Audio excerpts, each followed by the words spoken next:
No dia que enterraram meu irmãozinho, meu próprio pai apontou o dedo na minha cara e gritou: "Assassina!" na frente da cidade inteira. Por 40 anos carreguei o peso de um crime que não cometi. O verdadeiro monstro dormia debaixo do mesmo teto que nós. Boa tarde, meus queridos. Que bênção poder estar aqui com vocês hoje. Sou Helena Aparecida Guimarães. Tenho 73 anos bem vividos e moro nessa cidadezinha abençoada chamada Arroio dos Bugres, no interior do Rio Grande do Sul.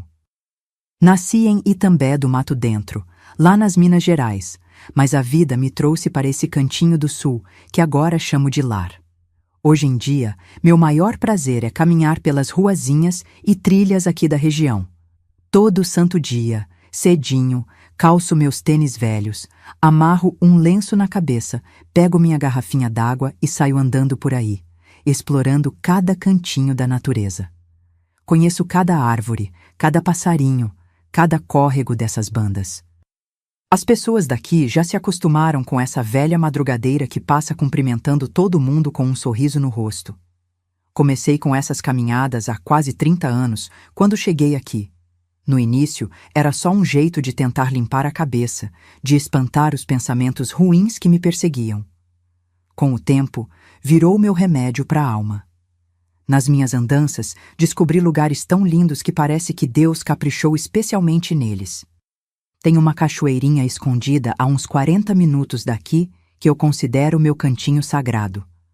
Lá, sento nas pedras, escuto a água correndo e converso com Deus sobre as coisas que ainda pesam no coração. Estou sentada aqui na varanda da minha casinha, descansando as pernas depois da caminhada de hoje, com o chimarrão do lado. Aprendi a gostar depois que vim pro sul. E meu gato velho, o Pedrinho, no colo. Daqui consigo ver as montanhas ao longe e sinto o cheirinho da chuva que vai chegar mais tarde. É uma vida simples, mas hoje posso dizer que é uma vida em paz. E vocês, meus queridos que estão me assistindo agora, me contem aqui nos comentários. De qual cidadezinha vocês estão me assistindo e em que horinha do dia encontraram esse vídeo? Tomando cafezinho da manhã, depois do almoço descansando um pouquinho ou já de noitinha antes de dormir? Eu sempre leio todinho os comentários e fico tão feliz em saber de onde vocês são e quando tiram um tempinho do dia para ouvir as histórias dessa vovó aqui. Me conta, viu? Vamos criar uma corrente de carinho. Hoje vou contar uma história que guardei dentro de mim por muitos anos. Uma história sobre injustiça, sobre dor, sobre uma família destroçada por mentiras. Mas também sobre verdade, mesmo que tardia, e sobre como a gente pode encontrar paz, mesmo depois de carregar um fardo pesado demais por tanto tempo. Vocês sabem, às vezes as aparências enganam. Tem gente que por fora parece uma coisa, mas por dentro esconde segredos terríveis. Na minha vida, aprendi isso da forma mais dolorida possível. Quando eu era jovem, fui acusada de uma coisa terrível que não fiz, pela pessoa que deveria me proteger acima de tudo. Minha infância em Itambé do Mato Dentro era simples, mas tinha suas alegrias. Nossa casa ficava num terreno grande, quase na saída da cidade. Era uma construção de adobe com telhas antigas, piso de cimento queimado e uma varanda que rodeava quase toda a casa. No quintal, tínhamos um pé de jabuticaba enorme, algumas galinhas ciscando para lá e para cá, e um córrego pequeno que passava nos fundos do terreno. Meu pai, Ernesto Guimarães, era um homem respeitado na cidade. Trabalhava como contador na prefeitura e todo mundo falava "Seu Ernesto" com aquele respeito na voz. Alto, de porte imponente, sempre de calça social e camisa bem passada, mesmo nos dias mais quentes. Tinha aquele tipo de olhar que parecia enxergar tudo, sabe? Quando ele entrava numa sala, as pessoas ficavam diferentes, mais quietas, mais respeitosas. Na cidade, ele era conhecido como homem de palavra, honesto, trabalhador. Em casa, bem, em casa as coisas eram diferentes. Minha mãe, Doralice, era uma mulher calada. Vivia na sombra do meu pai, sempre concordando, sempre dizendo sim, Ernesto. Era pequena, magra, de cabelos pretos sempre presos num coque bem apertado. Costurava roupas para fora, Fazia pão caseiro para vender, cuidava da casa com uma dedicação que hoje entendo que era medo. Seus olhos tinham uma tristeza permanente que, na época, eu não compreendia. Éramos só eu e meu irmão, Lucas. Ah, meu Luquinhas! Ele era 5 anos mais novo que eu. Um menininho franzino, de sorriso fácil e olhos curiosos. Nasceu em 1957, quando eu já tinha 5 anos, e desde que ele veio ao mundo, senti que era minha responsabilidade cuidar dele. Lucas tinha aquela inocência que iluminava qualquer lugar. Adorava desenhar. Passava horas com seus lápis de cor gastos, criando mundos mágicos no papel. Ele me chamava de Lena, porque não conseguia pronunciar Helena direito quando era pequenininho. Nossa rotina era simples. Acordávamos cedinho, tomávamos café com leite e pão com manteiga. Depois, íamos para a escola. Eu levava o Lucas pela mão, sempre protegendo ele dos meninos maiores que às vezes implicavam com seu jeito quieto. À tarde, fazíamos nossas tarefas na mesa da cozinha enquanto mamãe costurava. Quando terminávamos, tínhamos um tempinho para brincar antes do pai chegar do trabalho. Eu adorava brincar de casinha com minhas bonecas de pano que mamãe fazia, e Lucas sempre queria participar. Ele dizia que era o filho na brincadeira, nunca o pai. Também brincávamos de pique-esconde pelo quintal, e no verão tomávamos banho no córrego dos fundos da casa. Aos domingos, íamos todos à missa na igreja matriz de Santo Antônio, a igreja grande da Praça Central. Depois da missa, às vezes, ganhávamos um picolé de groselha do seu Gervásio, que ficava com o carrinho de picolé na porta da igreja. Na escola, eu era aplicada. Gostava de estudar, principalmente português e história. Minha professora, Dona Matilde, dizia que eu tinha cabeça boa para os estudos e que deveria continuar mesmo depois do primário. Isso deixava meu pai orgulhoso, pelo menos na frente dos outros. Em casa, ele dizia que estudo demais só enche a cabeça de moça de bobagem. Foi quando eu tinha uns 9 anos que comecei a notar algo estranho em casa. Papai, que sempre foi rígido, começou a ficar mais irritadiço. Qualquer coisinha era motivo para ele gritar, bater na mesa, fazer mamãe chorar escondida. Ele bebia mais também. Não que ele não bebesse antes, sempre tomou sua cachaça depois do jantar, mas começou a chegar em casa cambaleando, falando alto, olhos vermelhos. Com Lucas, ele era diferente. Às vezes, eu o pegava observando meu irmãozinho com um olhar estranho que eu não compreendia na época. Outras vezes, era carinhoso demais, de um jeito que me deixava desconfortável. Trazia presentes só para Lucas, um carrinho, uma bala, um caderninho novo, nunca para mim. Uma vez, quando Lucas tinha uns 7 anos, ele apareceu com uma marca roxa no bracinho. Quando perguntei o que havia acontecido, ele abaixou a cabeça e disse que tinha caído do balanço do quintal. Mas não havia balanço no nosso quintal. À noite, comecei a notar que Lucas tinha pesadelos frequentes. Ele acordava chorando, tremendo, e eu ia para sua caminha. Abraçava ele até voltar a dormir. Quando perguntava sobre o que tinha sonhado, ele só dizia: "Coisas ruins, Lena. Coisas muito ruins." Meu pai começou a levar Lucas para passeios de homem, só os dois. Saíam depois do almoço de domingo e voltavam antes do jantar. Lucas sempre retornava quieto, diferente, às vezes com os olhos vermelhos de quem chorou muito. Quando eu perguntava para a mamãe onde eles iam, ela desviava o olhar e dizia: "Pergunte ao seu pai." Mas eu nunca tinha coragem. Em 1964, quando eu tinha 12 anos e Lucas 7, houve uma festa na cidade, a inauguração da nova ponte sobre o Rio Tanque. Toda a cidade estava lá, com bandeirinhas, músicos da banda municipal, até o prefeito fez discurso. Foi nesse dia que vi algo que ficou gravado na minha memória como uma ferida que nunca cicatrizou completamente. Enquanto todos estavam distraídos com os festejos, vi meu pai puxando Lucas para trás do palanque oficial. O olhar no rosto do meu irmãozinho era de puro terror.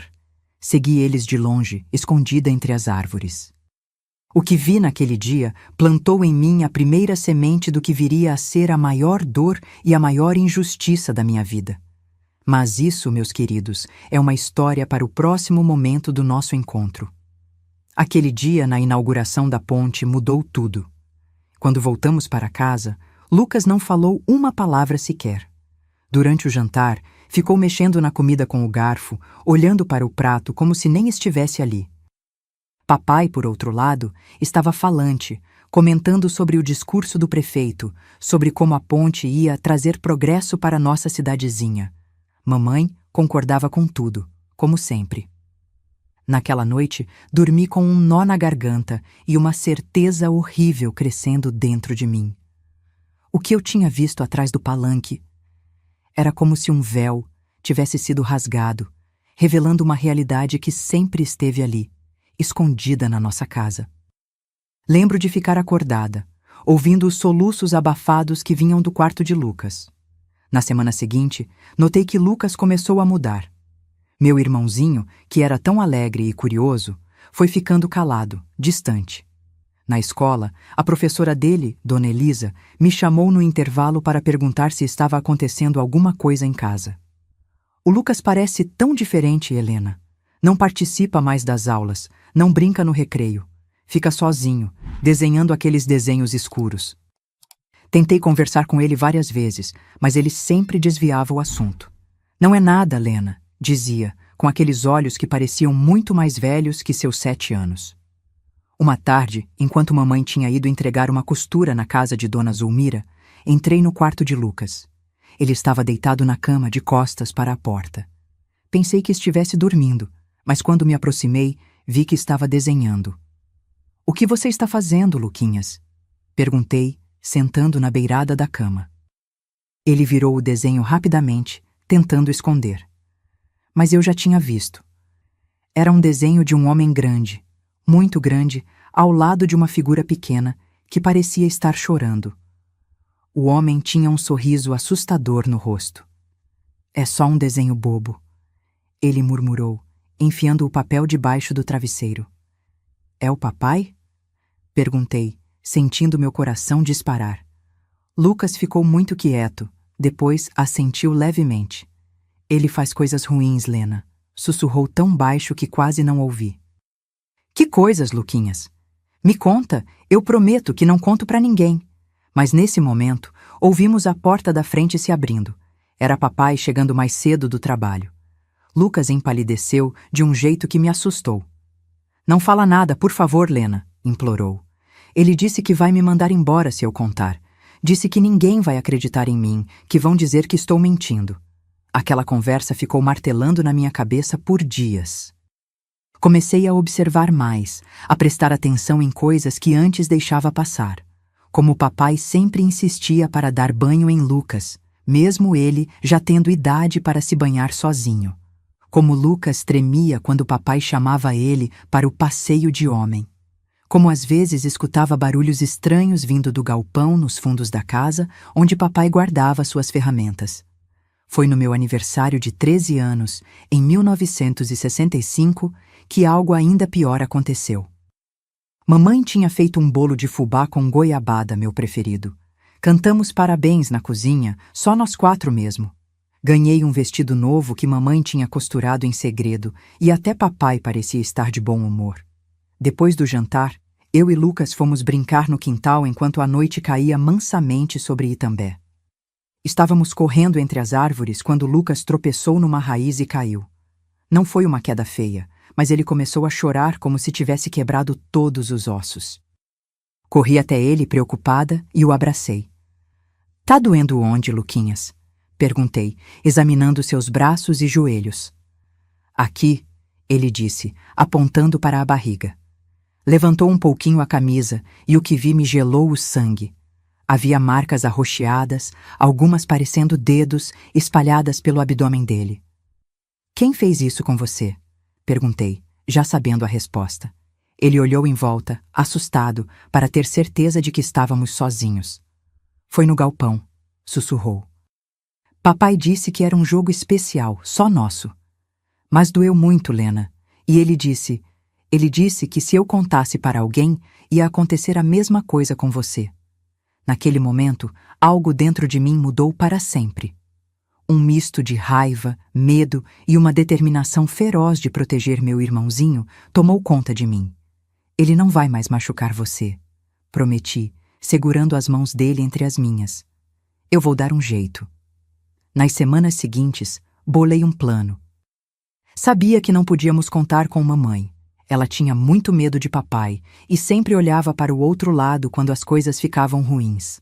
Na escola, tentei falar com Dona Matilde, dando a entender que algo não estava bem em casa, mas ela apenas disse que assuntos de família são delicados e que às vezes os pais precisam ser firmes com os filhos.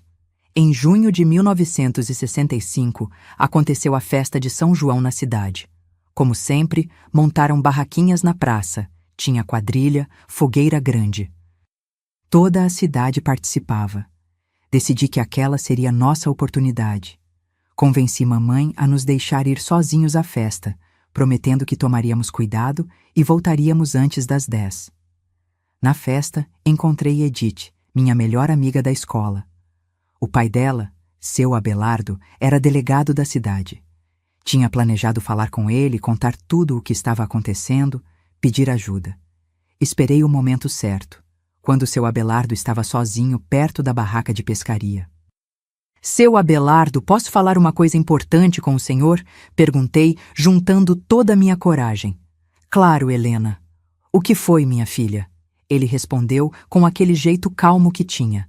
Mas antes que pudesse dizer qualquer coisa, senti uma mão forte agarrando meu braço. Era papai, com os olhos injetados e cheirando a cachaça. O que você está fazendo aqui, Helena? Cadê seu irmão? Perguntou, apertando meu braço com tanta força que deixou marcas. Boa noite, Ernesto, disse seu Abelardo, percebendo que algo não estava certo. A menina só queria me perguntar uma coisa. Papai forçou um sorriso. Desculpe, Abelardo. Essa menina anda muito desobediente ultimamente. Inventa cada história. Vamos, Helena, sua mãe está preocupada. Me arrastou pela praça procurando por Lucas. O encontramos perto da fogueira, olhando fascinado para as chamas. Vocês dois para casa agora, ordenou papai. No caminho de volta, ele não disse uma palavra.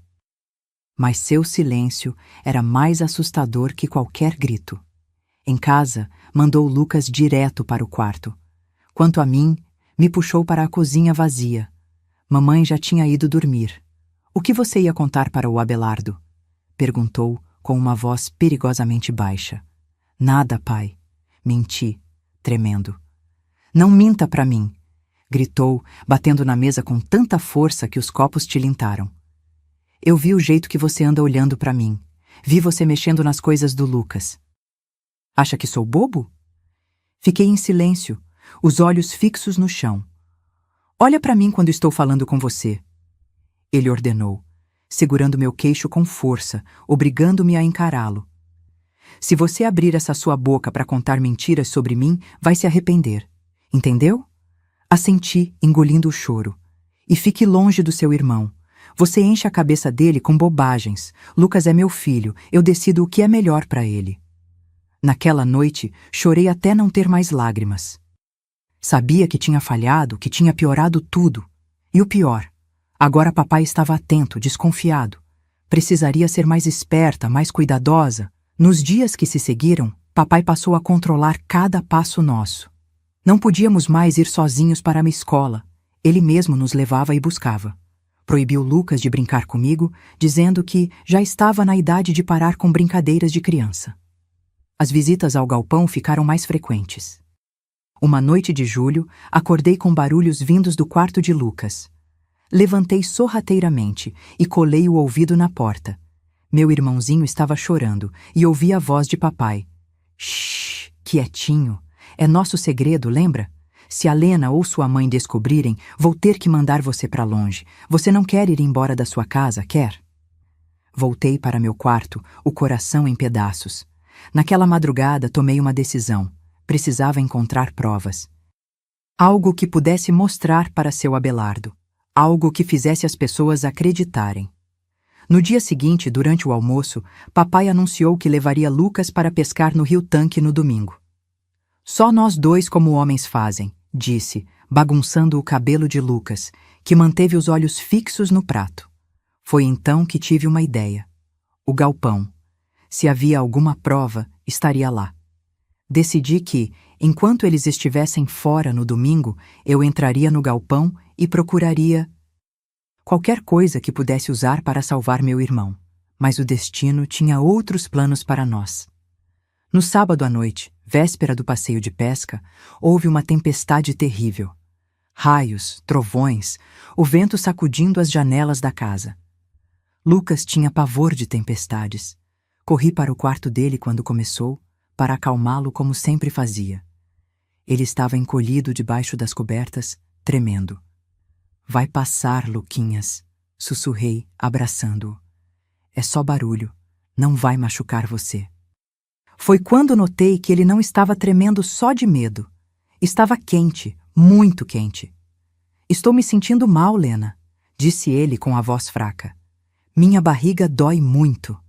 Toquei sua testa. Estava queimando de febre. Corri para chamar mamãe, que veio com panos frios para abaixar a temperatura. Papai apareceu na porta, irritado por ter sido acordado. O que está acontecendo aqui? Perguntou. O menino está com febre alta, respondeu mamãe, colocando outro pano molhado na testa de Lucas. Acho que precisamos chamar o doutor Jeremias. A essa hora, com essa chuva? Deixa para amanhã se ele não melhorar, disse papai bocejando. É só uma febrezinha à toa. Amanhã temos que pescar, não é, Lucas? Lucas não respondeu. Seus olhos estavam semicerrados e ele gemia baixinho, apertando a barriga. Ele não está nada bem, Ernesto, insistiu mamãe, num raro momento de coragem. Olha como está quente. Papai se aproximou, contrariado, e tocou a testa de Lucas. Seu semblante mudou. Está quente mesmo, mas o doutor não vai sair com essa tempestade. Dá um chá para ele e amanhã vemos como está. Durante a madrugada, Lucas piorou. A febre não cedia e ele começou a delirar, falando coisas desconexas. De manhã cedo, mamãe convenceu papai a buscar o médico. A chuva tinha passado, mas o céu ainda estava cinzento e ameaçador. Vou buscar o doutor, disse papai pegando seu chapéu. Mas você, apontou para mim, fique longe do quarto dele. Já falei que você deixa ele nervoso com suas histórias. Assim que papai saiu, corri para o quarto de Lucas. Ele estava muito mal, suando frio, gemendo. Mamãe trocava os panos em sua testa com mãos trêmulas. O que ele tem, mãe? Perguntei, segurando a mão gelada do meu irmão. Não sei, filha. Nunca vi febre assim. E ele se queixa tanto da barriga. Foi então que tive um pensamento terrível. E se não fosse só uma doença? E se... Mãe, chamei, hesitante. Posso perguntar uma coisa? Agora não, Helena. Estou preocupada com seu irmão. É sobre ele, mãe. O que o papai faz com ele no galpão? Mamãe congelou, o pano molhado suspenso no ar. Pela primeira vez, olhou diretamente nos meus olhos. Vi algo ali que nunca tinha visto antes. Medo, culpa e um lampejo de compreensão. Do que você está falando, menina? Perguntou, mas sua voz traiu o nervosismo. Eu sei que tem algo errado, mãe. Lucas tem marcas no corpo. Ele tem medo do papai. E esses passeios de homem não são normais. Mamãe deixou o pano cair no chão. Seus olhos se encheram de lágrimas. Helena, por favor, não. Não podemos falar disso. Precisamos, mãe. Olha como ele está. E se não for só uma doença? E se o papai fez alguma coisa com ele? Ela cobriu os ouvidos com as mãos, como se quisesse bloquear minhas palavras. Para, Helena! Você não sabe o que está dizendo. Nesse momento, Lucas gemeu alto, contorcendo-se na cama. Sua pele estava pálida como papel e um suor frio cobria seu corpo pequeno. Mãe, precisamos levá-lo ao hospital agora. Não podemos esperar o papai voltar. Mas era tarde demais. Ouvimos a porta da frente se abrindo. Papai tinha voltado e, pelo som de suas pisadas pesadas, estava sozinho. O doutor não estava em casa, anunciou, entrando no quarto. Dizem que foi atender um parto nas 3 Barras, mas trouxe isso da farmácia. Mostrou um vidrinho de remédio. O Juvencio disse que é bom para a febre. Olhou para Lucas e depois para nós duas, percebendo o clima estranho. O que está acontecendo aqui? Antes que mamãe pudesse responder, Lucas teve uma convulsão violenta. Seu pequeno corpo arqueou na cama, os olhos reviraram e um som horrível saiu de sua garganta. Meu Deus! Gritou mamãe tentando segurar Lucas. Ernesto, faça alguma coisa! O que aconteceu a seguir mudaria nossa vida para sempre. A convulsão de Lucas durou apenas alguns minutos, mas pareceu uma eternidade. Quando finalmente parou, ele ficou imóvel na cama, tão pálido que parecia um anjinho de porcelana. Mamãe soluçava, segurando a mãozinha dele. Papai ficou parado na porta, com uma expressão que não consegui decifrar. Medo? Preocupação? Ou algo mais sombrio? Precisamos levá-lo para o hospital agora, gritei desesperada. Ele vai morrer se ficarmos aqui. Foi como se minhas palavras quebrassem um transe. Papai se moveu rapidamente, pegando Lucas nos braços. Vou levar ele para o hospital em Itabira. Doralice, arrume algumas roupas dele. Helena, fique aqui e cuide da casa. Não, protestei. Eu quero ir junto. Quero ficar com o Luquinhas. Papai me encarou com aqueles olhos que sempre me faziam tremer. Você fica. Isso não é discussão. Mamãe interveio com voz trêmula. Deixa ela ir, Ernesto. Ela é muito apegada ao irmão. Disse que ela fica, trovejou papai, fazendo mamãe recuar assustada. Enquanto mamãe pegava algumas roupas e papai embrulhava Lucas em cobertores, corri para o quarto do meu irmão. Sabia que talvez fosse minha última chance. Rapidamente, abri a gaveta onde Lucas guardava seus desenhos. Peguei alguns, especialmente aqueles que mostravam a figura grande e ameaçadora ao lado da pequena, e escondi debaixo do meu colchão. Depois, num impulso, peguei o caderninho onde Lucas às vezes escrevia coisas que não contava a ninguém. Quando voltei para a sala, papai já estava saindo com Lucas nos braços. Mamãe pegou uma pequena sacola com roupas e correu atrás. Na porta, ela se virou para mim. Tranca bem as portas, filha. Não sabemos quando voltamos. Queria implorar para ir junto, mas o olhar de aviso do meu pai me fez engolir as palavras. Fiquei na varanda, vendo o velho jipe do meu pai se afastar pela estrada enlameada, levando meu irmãozinho para longe de mim. As horas que se seguiram foram as mais longas da minha vida. Fiquei sentada na escada da varanda, olhando para a estrada, rezando para todos os santos que conhecia. À tarde, comecei a ficar com fome, mas não conseguia pensar em comer. Quando a noite caiu, acendi todas as luzes da casa para que vissem ao voltar. Foi quase meia-noite quando ouvi o motor do jipe. Corri para a varanda, o coração aos pulos. O carro parou e só papai desceu, sozinho. Cadê o Lucas? Perguntei, a voz falhando. E a mamãe? Papai subiu os degraus lentamente. Seu rosto estava abatido, os olhos vermelhos. Por um instante terrível, pensei que talvez ele tivesse chorado. Sua mãe ficou no hospital com Lucas. Ele está muito mal, Helena. O que ele tem? O que os médicos disseram? Papai passou a mão pelo rosto cansado. Não sabem direito. Falaram de infecção, de febre interna, de um monte de coisas. Vão fazer exames. Ele vai ficar bom, não vai? Perguntei, as lágrimas escorrendo pelo meu rosto.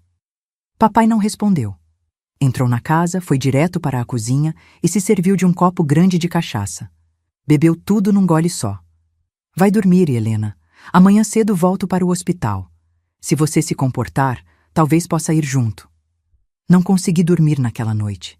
Fiquei deitada, olhando para o teto, pensando no meu irmãozinho num hospital estranho, sofrendo, assustado. Em algum momento, peguei o caderninho dele que tinha escondido no bolso do meu vestido. Acendi a lamparina e comecei a folhear. A maioria das páginas tinha desenhos, os mesmos tipos que eu já conhecia. Mas nas últimas havia algo escrito com a letra irregular de uma criança aprendendo a escrever.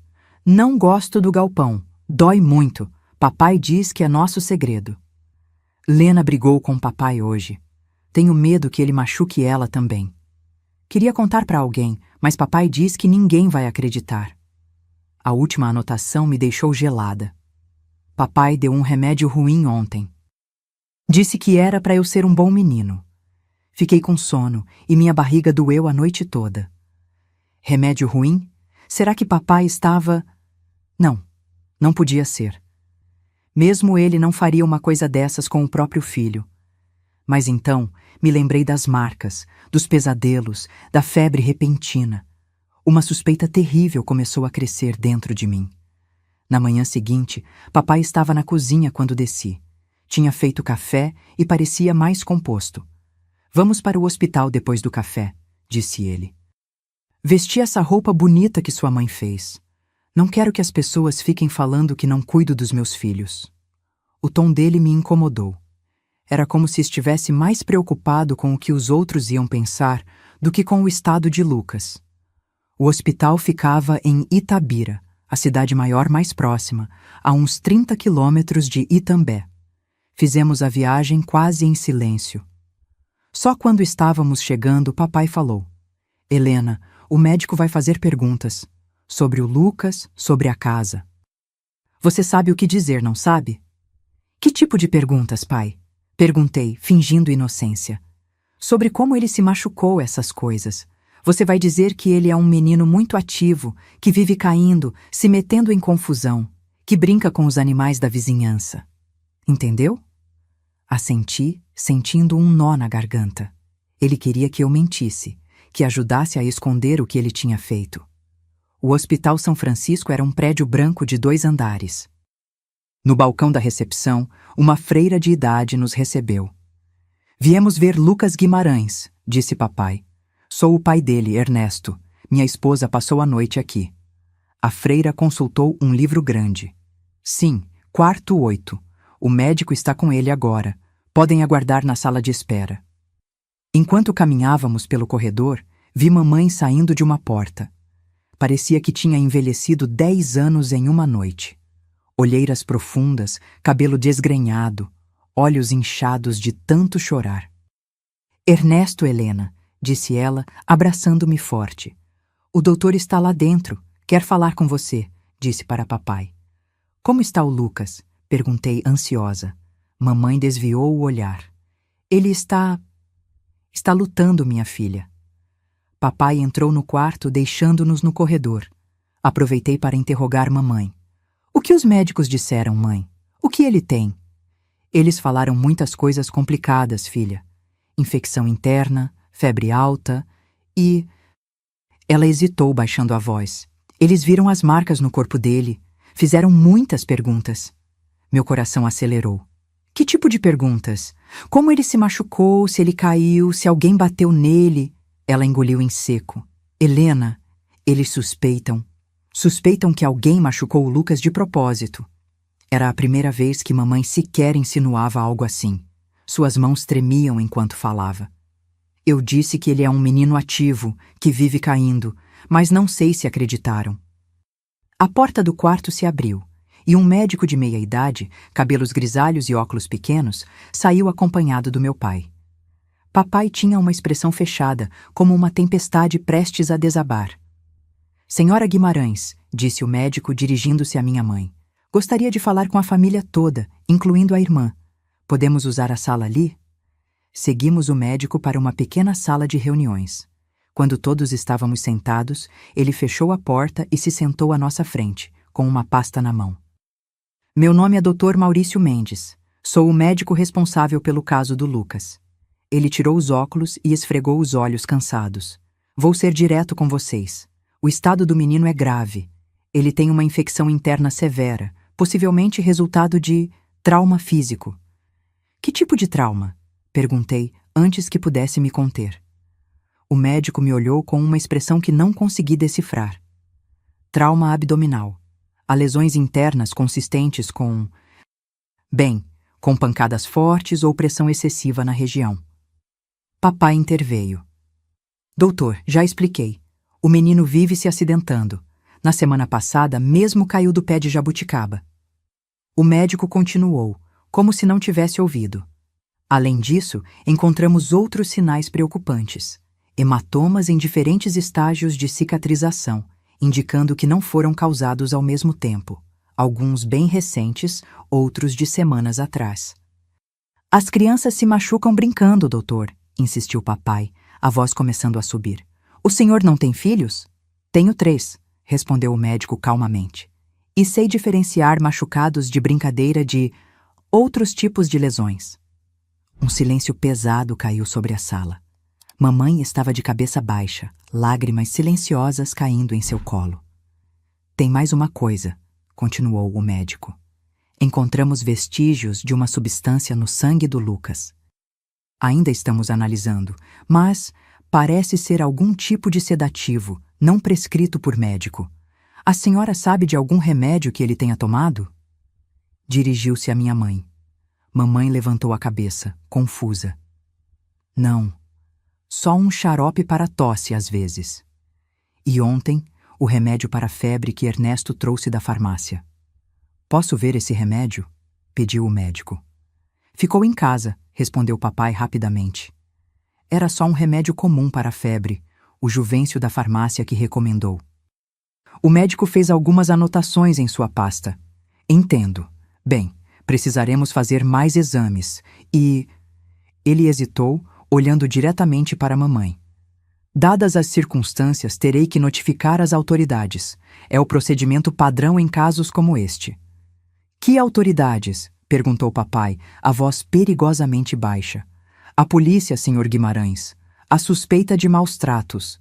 Papai se levantou de repente, a cadeira raspando ruidosamente no chão. Isso é um absurdo. Está insinuando que nós... machucamos nosso próprio filho? O doutor Maurício manteve a calma. Não estou insinuando nada, senhor. Estou seguindo o protocolo. A polícia investigará e determinará o que aconteceu. Vou processar este hospital, ameaçou papai. Vou processar o senhor por difamação. Ernesto, por favor, implorou mamãe, puxando-o pelo braço. Vamos nos acalmar. O importante agora é o Lucas. Posso ver meu irmão? Pedi quase num sussurro. O médico assentiu. Claro. Ele está sedado, mas pode entrar por alguns minutos, uma pessoa de cada vez. Papai se recompôs um pouco. Eu vou primeiro, declarou. Na verdade, interveio o médico, gostaria de falar mais um pouco com os pais. Talvez a irmã possa ir enquanto conversamos. Relutante, papai concordou. Uma enfermeira me levou até o quarto 8. Ao abrir a porta, tive que sufocar um grito. Meu Luquinhas, sempre tão cheio de vida, estava deitado na cama, parecendo minúsculo entre os lençóis brancos. Tubos e aparelhos estranhos estavam conectados ao seu corpo frágil. Sua pele estava amarelada e os lábios, que normalmente sorriam tanto, estavam pálidos e rachados. Me aproximei devagar, com medo de fazer barulho, embora o médico tivesse dito que ele estava sedado. Peguei sua mãozinha entre as minhas. Estava quente, febril. Oi, Luquinhas, sussurrei, as lágrimas embaçando minha visão. Sou eu, a Lena. Vim te ver. Você vai ficar bom logo, viu? E quando sair daqui, vou cuidar de você. Ninguém mais vai machucar você. Prometo. Não sei se ele podia me ouvir, mas senti seus dedinhos se apertando levemente nos meus. Fiquei ali, segurando sua mão, rezando silenciosamente para que ele melhorasse, para que alguém acreditasse em mim, para que papai fosse punido pelo que tinha feito. Depois do que pareceu muito tempo, a enfermeira voltou. Hora de ir, querida. Seus pais querem entrar agora. Saí relutante do quarto. No corredor, papai e mamãe me esperavam. Papai tinha uma expressão estranha, raiva contida misturada com algo que parecia medo. Fique com sua mãe na sala de espera, ordenou ele. Vou ver o menino e depois vamos embora. Mas pai, quero ficar com o Lucas. Não discuta comigo, Helena. Você vem para casa comigo. Sua mãe vai ficar aqui. Papai entrou no quarto, deixando-me sozinha com mamãe. Ela parecia exausta, derrotada. O que o médico falou depois que saí? Perguntei baixinho. Ela suspirou profundamente. Ele Ele acha que o Lucas foi machucado de propósito. Disse que vai chamar o delegado de Itabira para conversar conosco. E o que você disse, mãe? Ela olhou para o chão, envergonhada. Disse o que seu pai mandou dizer, que Lucas é um menino ativo que se machuca brincando. Mas, mãe, você sabe que não é verdade. Você sabe o que ele faz com o Lucas. Ela tapou minha boca com a mão, olhando nervosamente para a porta do quarto. Não fale assim, Helena. Seu pai pode ouvir. Afastei sua mão irritada. Por que você nunca faz nada? Por que nunca defende o Lucas? Ele é só uma criança. As lágrimas escorriam pelo rosto dela. Você não entende, Helena. Seu pai, ele... Não é fácil enfrentá-lo. E é mais fácil deixar ele machucar seu filho? Perguntei, a voz embargada de raiva e decepção. Ela não respondeu, apenas chorou mais forte. Nesse momento, papai saiu do quarto. Parecia mais calmo, quase resignado. Vamos, Helena, disse ele pegando meu braço. Sua mãe vai ficar aqui esta noite. Amanhã volto para buscá-la e espero que o Lucas esteja melhor para irmos todos para casa. Algo na maneira como ele disse isso me deu arrepios. Lancei um olhar de súplica para a mamãe, mas ela apenas acenou um adeus fraco, sem me olhar nos olhos. A viagem de volta para casa foi um tormento. Papai dirigia em silêncio, os nós dos dedos brancos de tanto apertar o volante. Eu olhava pela janela, vendo a paisagem familiar passar, sentindo como se estivesse sendo arrastada para o inferno. Quando chegamos em casa, já era noite. Papai estacionou o jipe e disse: "Vai para seu quarto, não saia de lá até eu chamar." Não estou com fome. Menti, esperando evitar ter que passar mais tempo perto dele. Não perguntei se está com fome. Vai para o quarto e fica lá. Obedeci, subindo as escadas o mais rápido que pude. No meu quarto, tranquei a porta, algo que nunca tinha feito antes. Sentei na cama, tremendo de medo e raiva. Precisava fazer alguma coisa. Mas o quê? O que uma menina de 13 anos podia fazer contra um homem adulto, respeitado na cidade, que tinha todo mundo na palma da mão? Os desenhos? Me lembrei de repente. Os desenhos que tinha pego do quarto de Lucas e o caderninho com suas anotações. Era uma prova. Podia mostrar ao delegado quando ele viesse ou levar para o Dr. Maurício no hospital. Puxei o colchão para pegar os desenhos que tinha escondido, mas eles não estavam lá. Procurei freneticamente, virando o colchão, a cama, vasculhando o quarto inteiro. Nada. O caderninho ainda estava no bolso do meu vestido, graças a Deus. Mas os desenhos, a prova mais clara do que estava acontecendo, tinham sumido. Foi então que percebi. Papai devia ter entrado no meu quarto enquanto estávamos no hospital. Ele sabia que eu estava reunindo provas contra ele. Ouvi passos pesados subindo a escada. Rapidamente, escondi o caderninho debaixo de uma tábua solta do assoalho, bem embaixo da cama. Um esconderijo secreto que tinha descoberto anos antes. A maçaneta da porta girou, mas a porta não abriu por causa da tranca. "Helena, abre essa porta agora!" "Já vou, pai", respondi tentando soar normal. Estava trocando de roupa. Respirei fundo, me preparando para o que estava por vir, e destrancei a porta. Papai entrou como uma tempestade. Seus olhos estavam vermelhos e ele cheirava a cachaça. Devia ter bebido enquanto eu estava no quarto. "O que você anda fazendo, menina?" perguntou, a voz baixa e ameaçadora. "O que você anda falando para as pessoas?" "Nada, pai", respondi, recuando até encostar na parede. "Não minta para mim!" ele gritou, batendo na cômoda com tanta força que um pequeno vaso de flores caiu e se quebrou. "Vi você cochichando com sua mãe no hospital. Vi como olhou para o médico. O que você disse a eles?" "Nada. Juro que não disse nada." Ele se aproximou, seu rosto a centímetros do meu. "Achei os desenhos, Helena. Aqueles rabiscos ridículos que você pegou do quarto do seu irmão. Acha que sou bobo? Acha que não sei o que está tentando fazer?" Meu sangue gelou. Ele sabia. Claro que sabia. Você quer destruir esta família, continuou ele, apertando meu braço com força. Quer que todos pensem que sou um monstro, que eu machuquei o Lucas. E não machucou? As palavras escaparam antes que pudesse contê-las. O tapa veio rápido e forte, fazendo minha cabeça girar e meu ouvido zunir. Caí no chão, a bochecha ardendo. Nunca mais diga isso, rugiu ele, parado sobre mim como uma fera. Nunca mais. Encolhi-me, esperando o outro golpe. Mas em vez disso, ele se agachou, segurando meu rosto com força, obrigando-me a olhar para ele. Escuta bem o que vou dizer, Helena. Se você continuar com essas insinuações, se falar qualquer coisa para o médico ou para o delegado, sabe o que vai acontecer? Vou mandar você para um colégio interno bem longe daqui, um daqueles lugares para meninas problemáticas. Você nunca mais vai ver sua mãe, nunca mais vai ver o Lucas, entendeu? Assenti, as lágrimas escorrendo silenciosamente. E tem mais, continuou ele, a voz agora quase um sussurro. Se você abrir a boca, se contar essas mentiras, quem você acha que vão acreditar? Em mim, Ernesto Guimarães, homem respeitado, funcionário da prefeitura, pai de família? Ou numa menina de 13 anos, ciumenta porque acha que o pai dá mais atenção ao irmão? Ele tinha razão, e ele sabia disso. Ninguém acreditaria em mim contra ele. Eu seria a mentirosa, a problemática, a invejosa.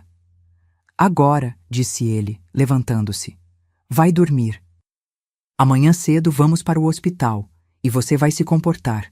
Vai dizer ao médico e a quem mais perguntar que seu irmão é muito ativo, que vive se machucando nas brincadeiras, que ele às vezes toma remédios para dor de cabeça, nada mais, entendeu? Sim, pai, murmurei, ainda no chão. Ele saiu, batendo a porta. Ouvi a chave girando na fechadura. Ele estava me trancando. Corri para a porta, tentando abri-la em vão. Pai, abre a porta! Gritei, batendo no painel de madeira. É para o seu próprio bem, Helena, veio a voz dele do outro lado. Para você não fazer nenhuma besteira. Amanhã abro quando for hora de irmos para o hospital. Ouvi seus passos se afastando pela escada. Depois, o som familiar da garrafa sendo aberta, o líquido sendo derramado num copo. Deslizei pela porta até o chão, abraçando os joelhos. Estava presa, impotente. Lucas estava no hospital, sofrendo. E eu não podia fazer nada para ajudá-lo. Naquela noite, chorei até adormecer, ali mesmo no chão duro. Sonhei com Lucas me chamando, estendendo os bracinhos magros, seus olhos implorando por ajuda. No sonho, eu tentava alcançá-lo, mas meus pés estavam presos ao chão, e quanto mais eu me esforçava, mais longe ele parecia. Acordei sobressaltada com o som de um carro estacionando em frente à casa. Era ainda muito cedo. O sol mal tinha nascido. Corri para a janela e vi um carro da polícia de Itabira. 2 homens desceram, um policial fardado e um homem mais velho, de terno, que reconheci como sendo o delegado Rodolfo Mendonça, que às vezes vinha a Itambé para eventos importantes. Meu coração disparou. Eles estavam ali por causa de Lucas. O médico deve ter chamado a polícia, como tinha dito que faria. Era minha chance de contar a verdade. Pai! Gritei, batendo na porta. Tem gente lá fora! A polícia! Nenhuma resposta. Pai, abre essa porta! Silêncio. Onde ele estava? Será que tinha saído e me deixado trancada? O desespero começou a tomar conta de mim. Ouvi batidas na porta da frente. 1, 2, 3 vezes. Depois vozes. A do delegado chamando. Senhor Guimarães? Ernesto Guimarães? Polícia de Itabira. Abra a porta, por favor. Mais batidas, mais fortes. Estou aqui! Gritei o mais alto que pude, batendo na porta do quarto. Estou trancada! Me ajudem! Não sei se me ouviram. As batidas na porta da frente continuaram por alguns minutos, depois pararam. Ouvi vozes discutindo e então um som que me gelou o sangue. O som de madeira se partindo. Estavam arrombando a porta. Momentos depois, ouvi passos pesados subindo a escada, se aproximando do meu quarto. Tem alguém aí? Veio a voz do delegado, bem perto agora. Sim, estou trancada. Me ajudem, por favor. Afaste-se da porta, ordenou ele. Obedeci, recuando para o outro lado do quarto. Houve um estrondo e a porta se abriu violentamente. O delegado Rodolfo e o policial estavam parados ali, olhando para mim com uma expressão que não consegui decifrar. Helena Guimarães? Perguntou o delegado. Assenti, confusa com a formalidade. Sabe onde está seu pai? Não. Ele me trancou aqui ontem à noite. Não o vi desde então. O delegado trocou um olhar sombrio com o policial. Venha comigo, menina. Precisamos conversar. Segui-os escada abaixo para a sala. A casa estava em silêncio. Nenhum sinal do meu pai. Sente-se, disse o delegado, indicando o sofá. Obedeci, sentindo um nó se formando no estômago. Algo estava muito errado. Helena, começou ele, sentando-se à minha frente. Estou aqui porque o hospital de Itabira nos chamou. Seu irmão, Lucas... Meu coração parou. O que aconteceu com ele? Ele está bem? O delegado baixou os olhos. Sinto muito, Helena. Seu irmão faleceu esta madrugada. A infecção era muito grave e os órgãos internos... Bem, não resistiram. O mundo pareceu desabar ao meu redor. Lucas, meu Luquinhas... Morto? Não podia ser verdade. Não podia. Não, sussurrei, as lágrimas começando a escorrer. Não, ele ia melhorar. O médico disse que ia fazer exames, que... Houve uma complicação durante a noite, explicou o delegado. Sua mãe estava lá. Ela está a caminho de casa agora. Um colega está trazendo-a. E meu pai? Onde ele está? O delegado olhou para o policial novamente, como se buscando permissão. Não sabemos. Quando chegamos ao hospital esta manhã, sua mãe nos contou que ele apareceu lá ontem à noite, depois que você tinha ido embora. Estava alterado, gritando com os médicos. Foi expulso do hospital e ninguém o viu desde então. A imagem do meu pai, bêbado e furioso, invadindo o hospital onde Lucas lutava pela vida, me deixou enjoada. Viemos até aqui para falar com ele, continuou o delegado. O Dr. Maurício... Bem, ele tem fortes suspeitas sobre o que aconteceu com seu irmão. Precisamos interrogar seu pai. Ele fez isso, disse eu, a voz embargada. Ele machucou o Lucas. Fazia isso há muito tempo. O delegado me olhou com atenção. Como você sabe disso, Helena? Eu vi as marcas. Lucas me contou coisas, mas pediu para não contar a ninguém porque papai ameaçou mandá-lo embora. E eu... Hesitei, lembrando do caderninho escondido. Eu tenho provas. Levantei-me e corri escada acima, voltando ao meu quarto. Ajoelhei-me perto da cama, levantei a tábua solta e peguei o caderninho de Lucas. Voltei correndo para a sala e entreguei ao delegado. Lucas escrevia aqui, sobre o que papai fazia com ele. O delegado folheou o caderninho em silêncio, seu rosto ficando mais sombrio a cada página. Quando terminou, olhou para mim com uma expressão que parecia de... pena? Helena, isso ajudará muito na nossa investigação. Mas... Ele hesitou, como se escolhendo as palavras. Tem mais uma coisa que você precisa saber. O quê? Perguntei, o medo crescendo dentro de mim. O delegado respirou fundo. Sua mãe fez uma declaração no hospital. Ela disse que seu pai tem suspeitado há algum tempo que você estava maltratando seu irmão. O quê? Exclamei, levantando-me de um salto. Isso é mentira. Eu nunca machucaria o Lucas. Eu o protegia do papai. Ela disse, continuou o delegado impassível, que você tinha ciúmes do seu irmão, que não gostava da atenção que seu pai dava a ele, que várias vezes encontrou Lucas chorando depois de ficar sozinho com você. Não, isso é mentira. Foi o papai que disse isso para ela falar. Ele me ameaçou ontem. Disse que ninguém acreditaria em mim, que diriam que eu estava com ciúmes. O delegado anotou algo em seu caderno. Entendo. E esses desenhos que você mencionou? Onde estão? Papai pegou. Ele entrou no meu quarto ontem e pegou os desenhos que eu tinha escondido. Eram desenhos que mostravam ele machucando o Lucas. murmurou o delegado, não parecendo muito convencido. E esse caderno, por que ele não pegou também? Porque estava comigo no hospital, no meu bolso. Depois escondi debaixo da tábua solta. Nesse momento, ouvimos outro carro chegando. Pela janela, vi que era a viatura da polícia trazendo mamãe. Ela desceu lentamente, parecendo 10 anos mais velha, destruída pela dor. Quando entrou e me viu, seus olhos se encheram de uma emoção que não consegui identificar. Não era só tristeza pela perda de Lucas. Era algo mais... algo como medo. Senhora Guimarães, cumprimentou o delegado. Sinto muito pela sua perda. Mamãe apenas assentiu, sem dizer nada, sem olhar para mim. Estávamos justamente conversando com sua filha, continuou ele. Sobre as acusações que a senhora fez. Mãe! Exclamei correndo até ela. Por que você disse aquelas coisas? Por que disse que eu machuquei o Lucas? Você sabe que foi o papai. Você sempre soube. Ela recuou, como se meu toque a queimasse.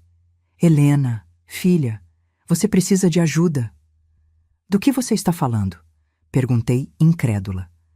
As coisas que você tem dito, as acusações contra seu pai, isso não é normal, filha. Ela se virou para o delegado. Ela sempre teve ciúmes do irmão. Sempre achou que Ernesto dava mais atenção a ele. Começou a inventar histórias, a dizer que o pai machucava o menino. Não! Gritei, o desespero tomando conta de mim.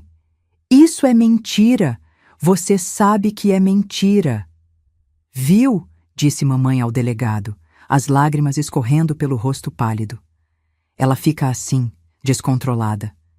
Ernesto e eu pensamos em levá-la a um médico, mas nunca imaginamos que chegaria a esse ponto. A que ponto, senhora? Perguntou o delegado. Mamãe soluçou, cobrindo o rosto com as mãos. As marcas no Lucas, os machucados, não eram só de quedas, como dissemos. Encontramos ele várias vezes chorando depois de ficar com a Helena. Ele tinha medo de contar, dizia que ela ameaçava machucá-lo mais se falasse. Isso é mentira! Berrei, a raiva e o desespero me consumindo. Papai te obrigou a dizer isso, ele ameaçou você também. O delegado fez um gesto para o policial, que se aproximou, segurando meu braço firmemente. Helena Guimarães, disse o delegado, formal e frio. Dadas as circunstâncias e as acusações graves feitas por sua mãe, vamos levá-la para a delegacia de Itabira para mais questionamentos. Você é menor de idade, então sua mãe nos acompanhará. Não, implorei, as lágrimas embaçando minha visão. Por favor, não, eu não fiz nada. Foi o papai. Perguntem ao médico. Ele sabe. Os machucados eram antigos, aconteciam quando eu nem estava em casa. Mas era inútil. Ninguém estava ouvindo. Mamãe tinha os olhos fixos no chão, evitando me olhar. O delegado já estava na porta, fazendo sinal para o policial me levar. Quando estava sendo conduzida para a viatura, gritando e implorando para que acreditassem em mim, notei algo no jipe do meu pai, estacionado do outro lado da rua. A porta do motorista estava entreaberta. O jipe do papai! Apontei. Ele esteve aqui, ele deve estar por perto. O delegado olhou na direção que apontei e fez um sinal para o policial investigar. Enquanto me colocavam na viatura, vi o policial se aproximando do jipe, olhando ao redor, depois abrindo completamente a porta. Foi quando ele recuou, como se tivesse levado um choque, e gritou: "Delegado, venha ver isso, rápido!" O delegado correu até o jipe, olhou para dentro e sua expressão mudou completamente. Rapidamente, mandou o policial que estava comigo me levar de volta para a casa junto com mamãe. "O que foi? O que aconteceu?" Perguntei, ainda chorando. "Fiquem aqui dentro", ordenou o delegado. "Não saiam até eu mandar." Através da janela da sala, vi os 2 homens se movendo ao redor do jipe, falando rapidamente no rádio, pedindo reforços. Depois do que pareceu uma eternidade, o delegado voltou para a casa.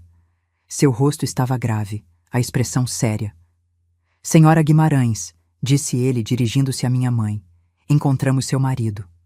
"Encontramos seu marido." As palavras do delegado Rodolfo pairaram no ar como uma sentença. Mamãe levantou a cabeça, os olhos vermelhos de tanto chorar. Onde? Perguntou ela com voz fraca. O delegado hesitou, olhando brevemente para mim. Senhora Guimarães, acho melhor conversarmos a sós. O que aconteceu com meu pai? Perguntei, levantando-me.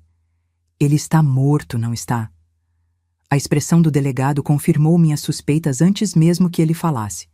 Sim, Helena, encontramos seu pai no jipe.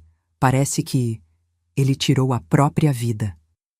Mamãe soltou um grito agudo e caiu de joelhos, as mãos cobrindo o rosto. Uma vizinha que tinha se aproximado ao ver as viaturas entrou correndo para acudi-la. O delegado continuou, sua voz agora mais suave. Havia uma carta no banco do passageiro, endereçada à senhora e à filha. Ele estendeu um envelope manchado.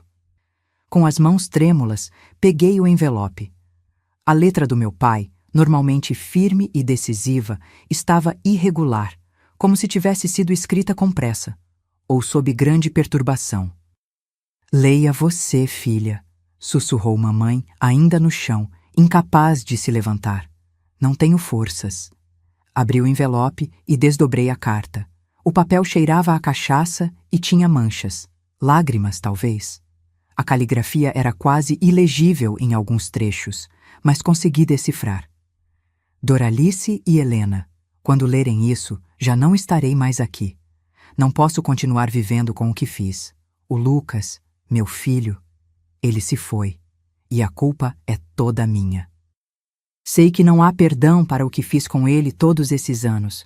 Os passeios de homem, o galpão, os remédios para acalmá-lo. Helena estava certa o tempo todo.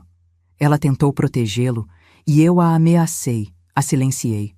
O médico me confrontou ontem à noite no hospital. Disse que as lesões internas do Lucas eram graves demais para serem acidentes. Disse que sabia que eu era o responsável, que ia me denunciar. Doralice, você também sabia. Sempre soube.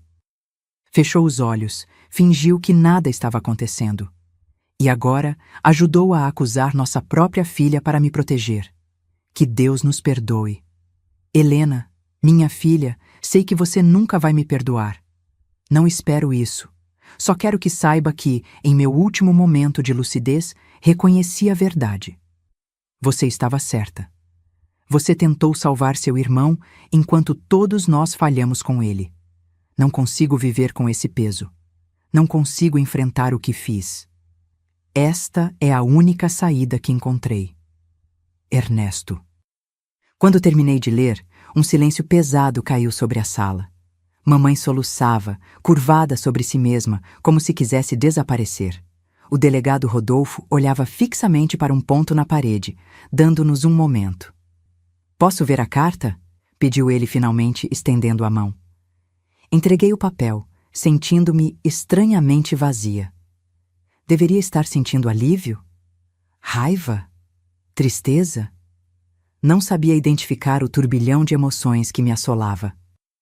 O delegado leu a carta cuidadosamente, depois a dobrou e guardou no bolso do paletó. Isso muda tudo, disse ele, mais para si mesmo do que para nós. Virou-se para o policial. Cancele o pedido de detenção da menina e chame uma ambulância para a senhora. Ela precisa de atendimento. Se aproximou de mim, colocando uma mão hesitante no meu ombro. Sinto muito, Helena, por tudo, por não termos te ouvido antes. Assenti, sem conseguir falar. O que dizer quando o mundo que você conhecia acabou de desabar completamente? As horas seguintes foram um borrão confuso. A ambulância chegou e levou mamãe, que estava em estado de choque. A vizinha, Dona Sebastiana, insistiu que eu fosse para sua casa enquanto tudo se resolvia. O delegado concordou, dizendo que voltaria mais tarde para tomar meu depoimento formal. E quanto ao meu pai? Perguntei antes de sair. Vamos cuidar de tudo, respondeu ele com gentileza. Não se preocupe com isso agora. Na casa de Dona Sebastiana, fui colocada num quarto pequeno, mais limpo e aconchegante. Ela me trouxe um copo de leite quente e alguns biscoitos, que não consegui tocar. Descanse um pouco, minha filha, disse ela, afagando meus cabelos. Deus sabe que você passou por provações demais para alguém tão jovem. Quando finalmente fiquei sozinha, as lágrimas que tinha contido explodiram como uma represa rompida. Chorei por Lucas, meu irmãozinho que não pude salvar. Chorei por mim mesma, acusada de um crime que não cometi. Chorei até mesmo por meu pai, que escolheu o caminho da covardia em vez de enfrentar a justiça. E de alguma forma estranha, chorei por mamãe, que estava tão presa em seu próprio medo que preferiu trair a própria filha a enfrentar a verdade. No meio desse desespero todo, peguei-me pensando no caderninho de Lucas, a única prova concreta que restava, agora nas mãos do delegado. Será que seria suficiente? Ou as pessoas ainda olhariam para mim como a menina que inventou histórias sobre o respeitado Ernesto Guimarães? Acordei horas depois, sem me lembrar de ter adormecido. O céu já estava escuro pela janela. Dona Sebastiana entrou silenciosamente, trazendo uma bandeja com sopa e pão. "Você precisa comer alguma coisa, menina", disse ela, colocando a bandeja ao meu lado na cama. "Como está minha mãe?", perguntei, minha voz rouca de tanto chorar. "Está no hospital de Itabira. Os médicos disseram que ela teve um colapso nervoso. Vai ficar internada por alguns dias." Assenti, sem saber o que sentir. Uma parte de mim queria correr para o hospital, ficar ao lado dela. Outra parte se lembrava de como ela tinha mentido, me acusado, escolhido proteger meu pai em vez de mim e Lucas. E meu pai?" Dona Sebastiana suspirou. "O corpo foi levado para Itabira. Haverá uma autópsia. Procedimento padrão", o delegado disse. "E quanto a mim? O que vai acontecer comigo agora?" Ela sentou-se na beirada da cama, pegando minhas mãos entre as suas, calejadas de tanto trabalho. "Por enquanto você fica aqui comigo, Helena. O delegado disse que vai conversar com o juiz de menores sobre sua situação. Talvez uma tia, um parente?" "Não tenho ninguém", interrompi. "A família do meu pai é do Paraná. Nunca nos visitaram. A da minha mãe, bem, nunca conheci ninguém." Dona Sebastiana apertou minhas mãos. "Então ficaremos juntas até tudo se resolver. Minha casa é simples, mas sempre tem lugar para mais um." Naquela noite, deitada na cama estranha, ouvindo os sons desconhecidos de outra casa, senti o peso total da solidão. Em menos de 48 horas, tinha perdido tudo. Meu irmão, meus pais, minha casa, minha inocência. O que restava para mim agora? Na manhã seguinte, o delegado Rodolfo voltou, como prometido. Sentamos na pequena sala de Dona Sebastiana, que nos deixou a sós depois de servir um café forte. "Helena", começou ele, "preciso que me conte tudo, desde o começo. Tudo o que aconteceu com Lucas, tudo o que você viu, ouviu, suspeitou. Sei que é difícil, mas é importante para fechar o caso. E para garantir que a justiça seja feita, mesmo que tardiamente." Durante as 2 horas seguintes, contei tudo. Os passeios de homem, as marcas no corpo de Lucas, seus desenhos perturbadores, os pesadelos, o medo constante. Falei sobre o galpão, sobre como ouvia meu irmão chorando depois das sessões com papai. Contei sobre minhas tentativas frustradas de pedir ajuda, a mamãe, que desviava o olhar, a dona Matilde, que falava em assuntos de família, ao próprio seu Abelardo, interrompida por meu pai na festa de São João. Quando terminei, estava exausta, como se tivesse corrido quilômetros. O delegado tinha enchido várias páginas de seu caderno com anotações. "Obrigado, Helena", disse ele fechando o caderno. "Sei que foi doloroso reviver tudo isso, mas era necessário." "E agora?", perguntei. "O que acontece agora?" Ele respirou fundo. "Bem, com a morte do seu pai e a confissão na carta, o caso contra ele está praticamente encerrado. Quanto à sua mãe..." Ele hesitou. "Ela vai ser presa?", perguntei, uma parte de mim querendo justiça, outra temendo ficar completamente só no mundo. "Isso dependerá do promotor e do juiz", respondeu ele evasivo. Há a questão da falsa acusação contra você, mas também há atenuantes, o estado emocional dela, a dominação que seu pai exercia. É complicado. Assenti, sem realmente entender todas as implicações legais. E eu? O que vai acontecer comigo? Por enquanto, você fica com Dona Sebastiana, como combinamos. Há um procedimento para casos como o seu. O juiz de menores vai analisar sua situação, procurar parentes que possam assumir sua guarda. Se não houver ninguém, bem, há instituições. Orfanatos, você quer dizer, disse amargamente. Ele não negou. São uma possibilidade, sim, mas você é uma menina especial, Helena. Forte, inteligente, tenho certeza de que vai superar isso. Palavras vazias, pensei, mas não disse nada. Que escolha eu tinha? Nos dias que se seguiram, a cidade fervilhava com os acontecimentos. A morte de Lucas, o suicídio do meu pai, as acusações e contra-acusações, era tudo que as pessoas comentavam. Sentia os olhares quando passava na rua com Dona Sebastiana.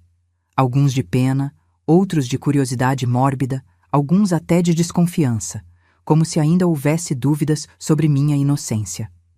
No 5º dia após a tragédia, Dona Sebastiana me levou ao hospital para visitar mamãe.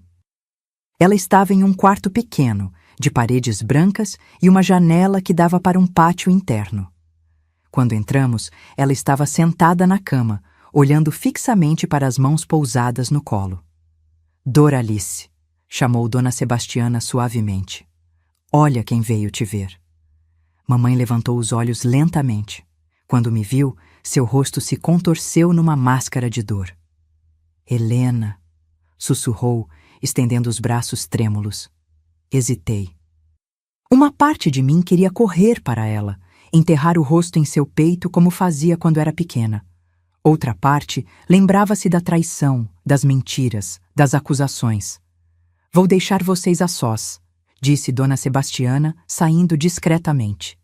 Aproximei-me da cama, mas não me sentei, não toquei mamãe. Ficamos em silêncio por longos momentos. Por que, mãe? Perguntei finalmente, a voz embargada. Por que você mentiu? Por que disse que fui eu que machuquei o Lucas? Lágrimas silenciosas escorriam pelo rosto dela. Eu tinha tanto medo dele, filha. Seu pai.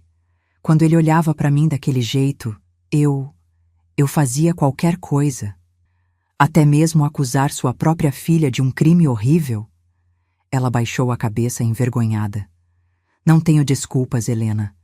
O que fiz, não há perdão. Você sabia o que ele fazia com o Lucas? Perguntei, embora já conhecesse a resposta. Ela assentiu, sem conseguir me olhar nos olhos. Eu suspeitava, no começo. Depois, ficou impossível negar. E você não fez nada, acusei, a raiva crescendo. Você ficou parada, deixou acontecer. Tentei confrontá-lo uma vez, disse ela, a voz quase inaudível. Ele me bateu tanto que fiquei uma semana sem conseguir levantar da cama. Disse que se eu falasse alguma coisa, me mataria, e a você também. Quis acreditar nela. Quis encontrar uma justificativa para seu silêncio, sua cumplicidade. Mas o rosto de Lucas, pálido na cama do hospital, voltou à minha mente. E agora? O que vai acontecer com você? Ela enxugou as lágrimas com a manga do avental hospitalar. O delegado esteve aqui ontem. Disse que haverá um processo pelas falsas acusações contra você, mas que, considerando as circunstâncias, talvez eu não vá para a prisão. E quanto a mim, vai me levar de volta para casa quando sair daqui? Mamãe olhou para mim com uma expressão de desespero. Não sei se posso, filha. Não sei se tenho esse direito depois do que fiz. Além disso, ela hesitou. Além disso, insisti. O delegado disse que talvez eu não tenha mais sua guarda, que o juiz pode decidir que não sou adequada. A notícia deveria ter me chocado, mas estranhamente não senti nada. Talvez porque no fundo já soubesse que nossa família nunca mais seria a mesma, que algumas traições são irreparáveis. Entendo, disse simplesmente. Helena, ela chamou quando me virei para sair. Não te peço perdão. Sei que não mereço. Só quero que saiba que te amo. Sempre amei. Mesmo quando não fui forte o bastante para te proteger. Olhei para ela, tão pequena, tão frágil na cama de hospital. Uma parte de mim queria gritar, acusá-la, fazê-la sentir a mesma dor que eu sentia. Outra parte entendia o medo, a impotência, a vida inteira sob o jugo de um homem violento. Adeus, mãe, disse apenas, e saí. Na semana seguinte, o funeral de Lucas e do meu pai aconteceu no mesmo dia. Foi uma cerimônia pequena, silenciosa, carregada de olhares furtivos e cochichos. Mamãe, ainda internada, não pôde comparecer. Fiquei parada entre Dona Sebastiana e o delegado Rodolfo, vendo os dois caixões descerem à terra, um pequeno, outro grande.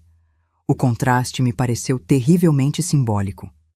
No dia seguinte, o delegado apareceu na casa de Dona Sebastiana com um homem que não conhecia, um senhor magro, de óculos e pasta de couro debaixo do braço. Helena, disse o delegado, este é o Dr. Osvaldo Campos, assistente social do Juizado de Menores de Itabira. O homem estendeu a mão, que apertei automaticamente. Olá, Helena. Estou aqui para discutir sua situação. Sentamos na sala, Dona Sebastiana me observando da porta da cozinha com olhos preocupados. Helena, começou o doutor. Osvaldo, o juiz analisou seu caso. Tentamos localizar parentes que pudessem assumir sua guarda, mas... Não encontraram ninguém, completei. Ele assentiu, surpreso com minha franqueza. Exatamente. Sua mãe, bem, ela não está em condições no momento. E mesmo quando sair do hospital, há a questão do processo contra ela. Então vou para um orfanato, concluí, sentindo um vazio no peito. O Dr. Osvaldo trocou um olhar com o delegado. Na verdade, há outra possibilidade. O delegado Rodolfo e sua esposa... Bem, eles gostariam de conversar com você sobre isso. Virei-me para o delegado, confusa. Ele sorriu, um sorriso triste, mas genuíno. Minha esposa Clotilde e eu não temos filhos, Helena. Sempre quisemos, mas... não foi possível. Quando contei seu caso para ela, quando falei sobre você... sua coragem, sua inteligência, sua lealdade ao seu irmão, ela disse que gostaria de te conhecer. Talvez pudéssemos oferecer um lar para você. Temporariamente, claro, até sua situação familiar se resolver, ou por mais tempo, se for o caso. Fiquei sem palavras. Era a última coisa que esperava ouvir. Vocês querem me adotar? Perguntei, incrédula. Vamos com calma, interveio o Dr. Osvaldo. Primeiro seria um acolhimento temporário, uma espécie de tutela provisória. Se tudo correr bem, e se for o desejo de todas as partes, podemos falar em adoção mais adiante. Mas por quê? Perguntei ao delegado. Por que eu? Ele me olhou nos olhos, com uma seriedade que me tocou. Porque você merece uma chance, Helena. Porque você foi corajosa quando todos ao seu redor falharam. Porque nenhuma criança deveria passar pelo que você passou. E porque eu e Clotilde temos amor para dar, e você precisa de um lar. Era demais para absorver. Depois de dias de perdas e traumas, de incerteza e medo, de repente havia uma luz, uma possibilidade que não tinha imaginado. Eu não sei o que dizer, confessei. Não precisa decidir agora, disse o Dr. Osvaldo gentilmente. Que tal conhecer a senhora Clotilde primeiro? Ela está esperando no carro. O delegado se levantou. Vou chamá-la. Momentos depois, ele voltou acompanhado de uma mulher de meia idade, cabelos castanhos com alguns fios grisalhos e um sorriso caloroso. Ela se aproximou, cautelosa, como se temesse me assustar. Olá, Helena, disse ela, sua voz suave como um carinho. Rodolfo me falou muito sobre você. Algo nela, talvez o olhar gentil, talvez o sorriso sincero, me fez confiar instantaneamente. Por um momento, Imaginei como teria sido minha vida se minha própria mãe tivesse aquela força tranquila que via nos olhos de Clotilde. Oi, respondi timidamente.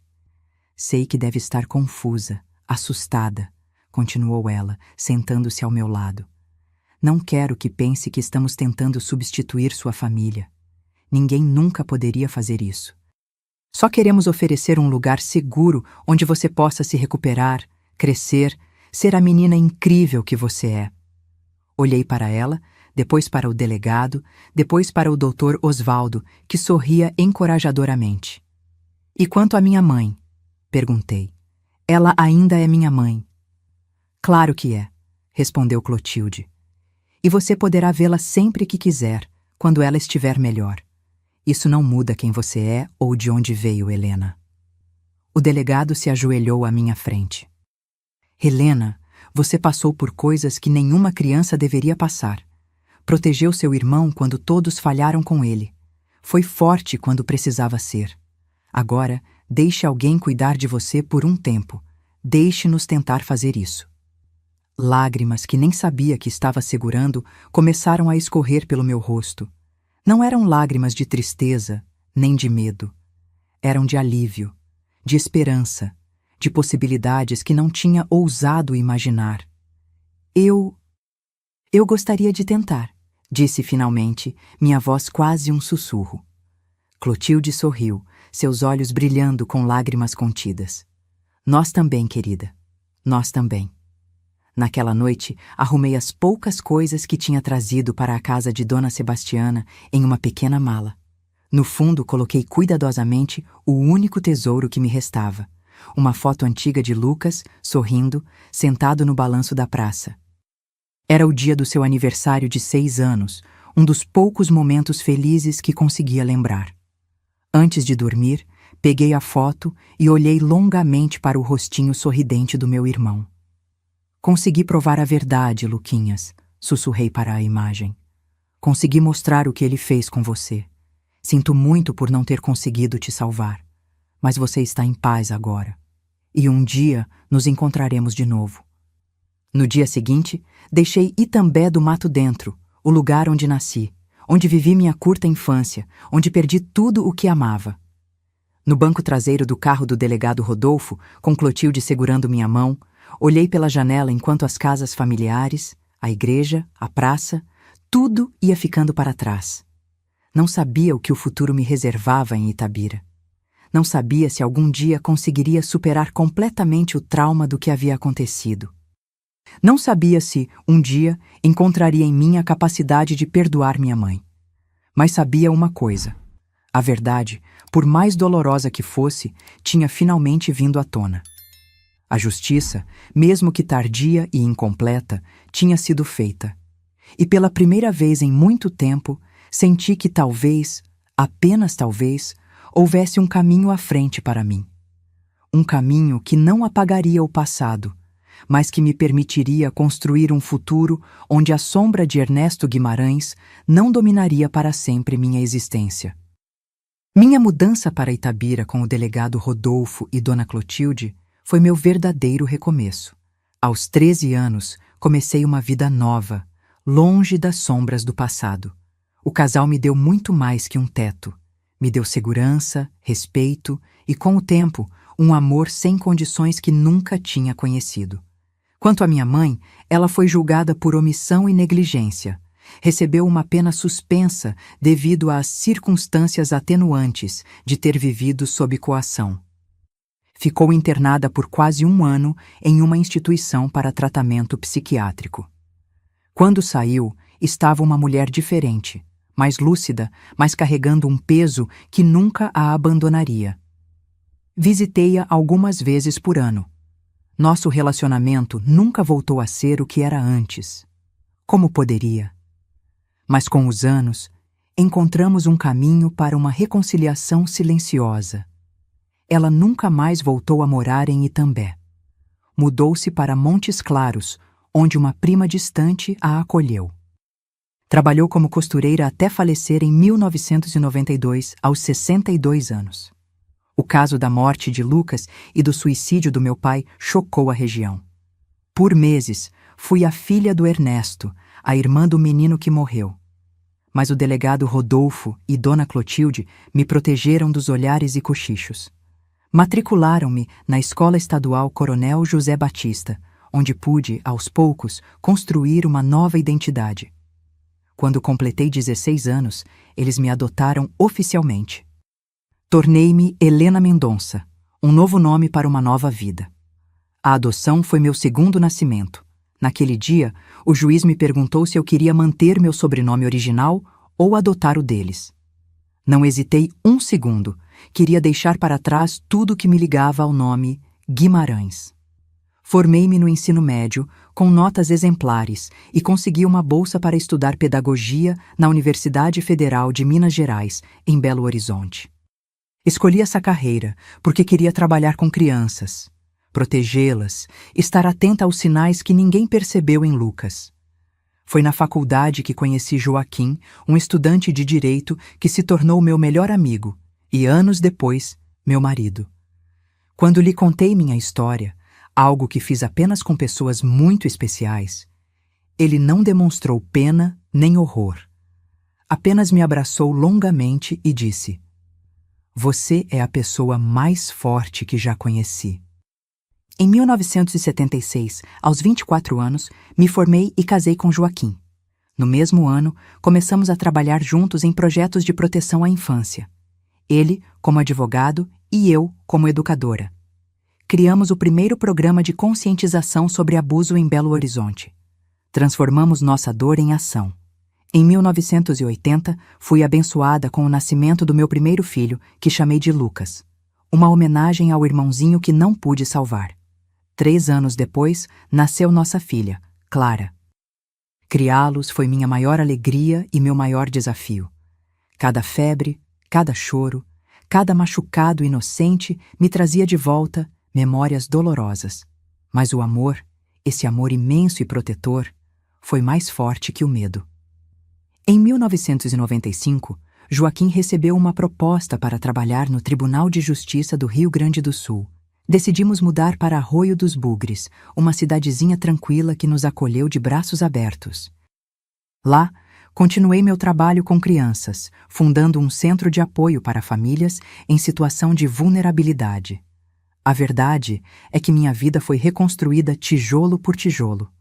A menina aterrorizada de Itambé do Mato Dentro se transformou em uma mulher forte, determinada a fazer a diferença. A dor nunca desapareceu completamente. Como poderia? Mas deixou de me definir. Hoje, aos 73 anos, olho para trás e vejo não apenas a tragédia, mas também a superação.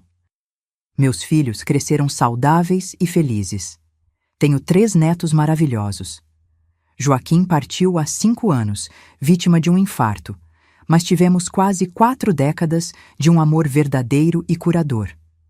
As caminhadas diárias que faço hoje pelas trilhas de Arroio dos Bugres começaram como terapia após a morte de Joaquim. Na natureza, encontro paz. A cada passo, celebro minha liberdade, minha força, minha jornada. Aquela menina assustada de 13 anos nunca imaginou que poderia encontrar tanta beleza depois de tanta dor. Hoje, aos 73 anos, minha vida em Arroio dos Bugres é simples e serena. Moro numa casinha de madeira pintada de azul, com uma varanda que dá vista para as montanhas. Todo dia, acordo com o sol nascendo. Primeiro canto dos passarinhos me chama para a vida, e agradeço por mais um dia nesse mundo. Minhas manhãs começam com um chimarrão bem quente. Depois, calço meus tênis gastos de tanto uso e saio para minha caminhada. Conheço cada trilha dessa região, como conheço as linhas das minhas próprias mãos. Os moradores daqui já se acostumaram com essa senhora madrugadeira que passa cumprimentando todo mundo. A natureza foi minha maior terapeuta ao longo dos anos. Quando estou entre as árvores, ouvindo o barulho da água nos riachos, sinto uma conexão com algo maior que tudo. Às vezes, paro em certos lugares só para respirar fundo e agradecer por ter sobrevivido, por ter encontrado paz.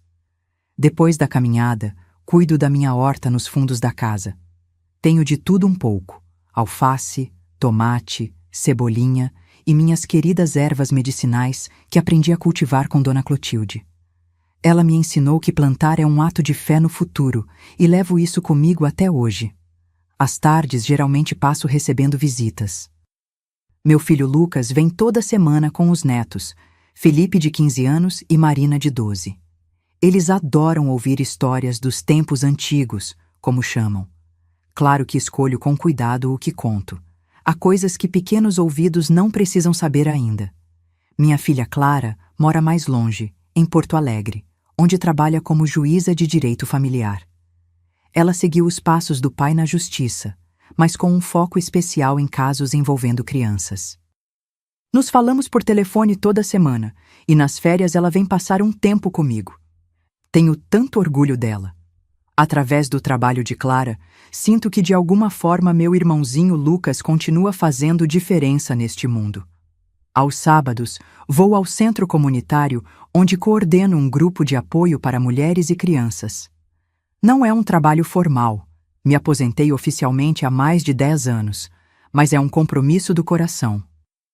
Acredito que histórias compartilhadas têm poder de cura, e se minha experiência puder ajudar alguém a encontrar força para sair de situações difíceis, então meu sofrimento não foi em vão. As noites são tranquilas. Janto algo leve, geralmente da minha própria horta.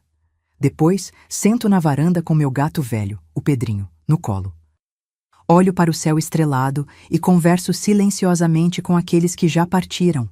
Meu Joaquim, que foi meu porto seguro por quase 40 anos. Dona Clotilde e o delegado Rodolfo, que me deram uma segunda chance na vida quando mais precisei. E meu irmãozinho Lucas, que nunca teve chance de crescer, mas cuja memória me guiou em cada passo do caminho. Tenho um álbum de fotografias que guardo com carinho. Nas primeiras páginas está a única foto que tenho do meu irmão Lucas, aquela do balanço que mencionei antes.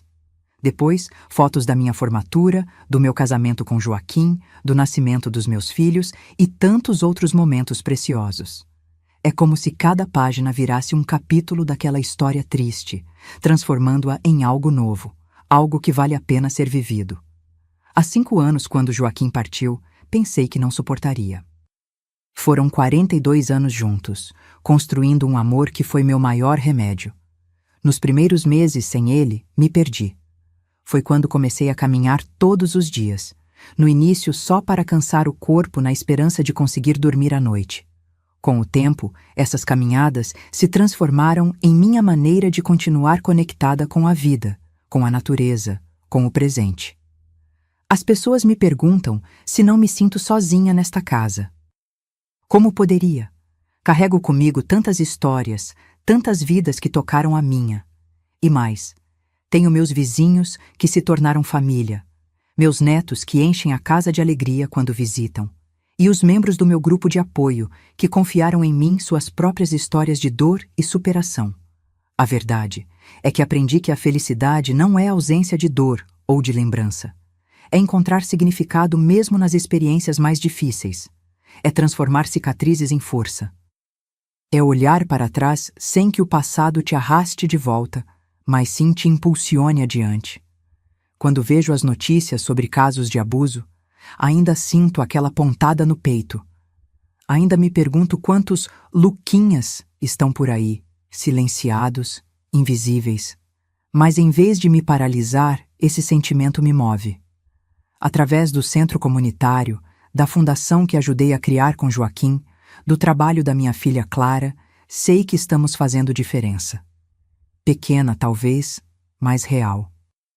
E no fim das contas, não é isso que importa? Deixar o mundo um pouquinho melhor do que encontramos? Transformar nossa própria dor em acolhimento para os outros? Essa tem sido minha missão, meu propósito, minha cura. Meus queridos que chegaram até aqui comigo, obrigada por ouvirem essa história tão difícil. Não foi fácil reviver certas memórias, mas compartilhar é também uma forma de cura. Se minha história tocou seu coração de alguma forma, quero deixar algumas palavras que aprendi nessa longa caminhada. Primeiro, saiba que nenhuma dor dura para sempre. Mesmo nas noites mais escuras, o sol sempre nasce novamente. Quando perdi meu irmão, quando me vi sozinha e acusada injustamente, Acreditei que não haveria saída, mas havia. Sempre há. Segundo, nunca tenha vergonha de pedir ajuda. Sozinha, não consegui salvar meu irmão. Foi só quando pessoas como o doutor Maurício, o delegado Rodolfo e Dona Clotilde apareceram que pude encontrar meu caminho. Pedir ajuda não é fraqueza, é coragem. Terceiro, não deixe que a amargura consuma seu coração. O perdão não é para justificar o erro dos outros, mas para libertar a si mesmo. É o caminho para encontrar paz. Quarto, transforme sua dor em propósito. Cada criança que ajudei a proteger, cada mulher que conseguiu recomeçar, essas são minhas verdadeiras vitórias. E o mais importante, sua história não termina nos seus capítulos mais dolorosos. Você não é definido pelos seus traumas, mas pela força com que se levanta depois deles. Se você está passando por dificuldades agora, saiba que não está sozinho. Em cada comunidade, existem pessoas e organizações prontas para ajudar. Seu sofrimento importa. Sua voz merece ser ouvida. E se você conhece alguém que pode estar sofrendo em silêncio, não desvie o olhar. Às vezes, um simples "estou aqui" pode ser o primeiro passo para a cura. Seja a pessoa que eu precisei quando era criança, que meu irmãozinho Lucas precisou. Meus queridos, antes de me despedir, quero fazer um pedido especial. Se essa história tocou seu coração, por favor, inscreva-se neste canal e ative o sininho. Não é sobre números, é sobre construir uma comunidade que entende que compartilhar dores pode iluminar caminhos futuros. E deixe nos comentários a palavra renascer, para que eu saiba que você chegou até aqui, que entende que mesmo das cinzas mais escuras podemos construir uma nova vida. Faça isso. Agora, não espere nem mais um minuto. Cada um de vocês que compartilha essa jornada comigo é uma bênção. Que Deus abençoe cada um de vocês e que encontrem força para superar seus próprios desafios. Esta vovó Helena agradece de coração. Até a próxima, se Deus quiser.